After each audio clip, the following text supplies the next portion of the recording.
but they can pay the principal principals, salary. yeah.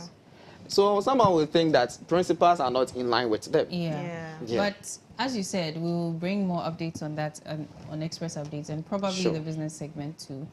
So let's get to the next story quickly. NAGRAT requests that NACIA's executive director be fired. So Dr. Hagar Hilda Ampedu is the executive director of the National Schools Inspectorate Authority, NACIA or NACIA. And the National Association of Graduate Teachers, NAGRAT, is requesting her resignation. And according to NAGRAT, the authority has not collaborated closely with the several teacher unions. The group also questions why the government has chosen not to send Ghana Education Service trained instructors on inspection missions to different schools. So NAGRAT's president, Angel Kabonu, declared that Dr. Hilda Ampedu ought to be replaced by a more qualified individual. More qualified individual.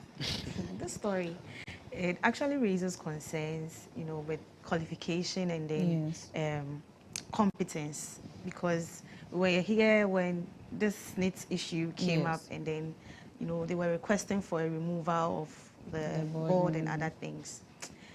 I don't really know what exactly the woman did or has done. But it seems she didn't work with the right authorities for the, because from the story you hear that they were asking why the government didn't send, you know, Ghana Education Service trained inspectors. So I think maybe she had her own people who, or she delegated the task to a certain group of people that went to embark on that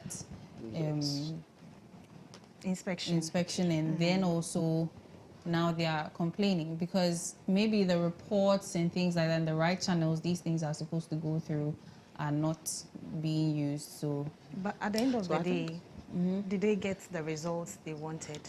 That is where the question lies. Maybe with these new people that are being worked with, maybe they probably don't know the processes and then the measures they are supposed to take, what to take note of. So maybe that is why they're coming out with. But to us, it is very aggravating. But as you said, what is the actual cause? That is the reason we should look at. And when you read the story, so the reason why NAGRAT is calling for the removal is because, one, the board or the authority somewhere 2019. And according to NAGRAT, for the past 6 years, there was no engagement. And I wonder, how will you work in a jurisdiction if you don't involve the stakeholders? Well, we are yet to see whether it is true or just an alleged from NAGRAT. But you see, the responsibility of this national inspectorate, and they are just responsible for three things. One, school inspection. Two, they are responsible for enforced standards and also school evaluation, schools per year. But now they are doing over 10,000 schools per year. So they see that the woman is competent enough.